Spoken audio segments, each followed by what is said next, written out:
Meanwhile, the special elections for local government posts in the BARM set for October 13 is right on track and scheduled in the COMELEC's to-do list. This with or without allocation or distribution of the 7 seats by the Bangsamoro Transition Authority for parliamentary representatives for the island province of Sulu. Our Luisa Elispe on the poll body saying it will continue with its schedule and not wait for the BTA to finish its work.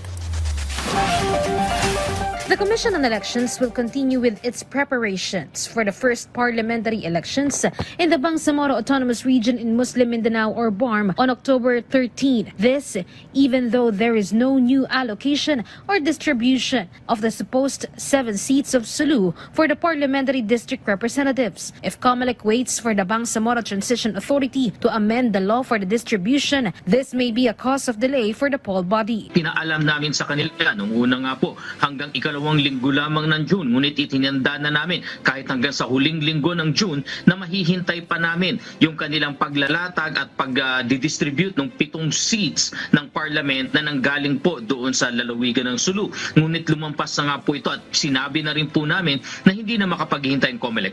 Moreover, the COMELEC has extended the deadline for the BTA to allocate the seats. If they wait for the distribution, there will be a delay on the procurement as well as the ballot phases and schedule of mock elections. Nagkaroon na rin po ang resolution ng COMELEC na talaga ituloy ng paghahanda mula po dun sa procurement, mula sa pag-aayos ng software, paglalatag ng aktibidades at makikita nyo nga po sa mga susunod na activities natin pati pag-iimprenta ng balota. Kailangan din po namin kasing maisagawa yung tinatawag natin na training, pati na rin po yung field test, pati ng mock elections. Requirement din po ito ng Republic Act 9369. Hindi na po kami pwedeng mag-delay pa kung nais po nating matuloy ang halalan sa October 13. The COMELEC also assures additional security forces on and before October 13 to ensure safe elections. Nakikita na po natin ngayon doon po sa naunang isinumite na plano ng ating mga security partners tulad ng PNP at AFP na talagang magdadagdag po ng puwersa. Ito naman po ay pag-comply din at pagsunod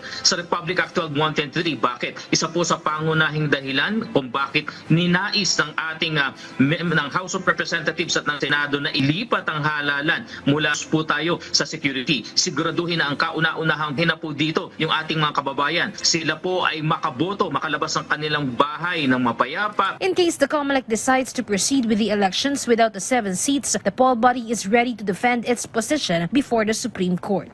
Luisa Elispe from the National TV for a new and better Philippines.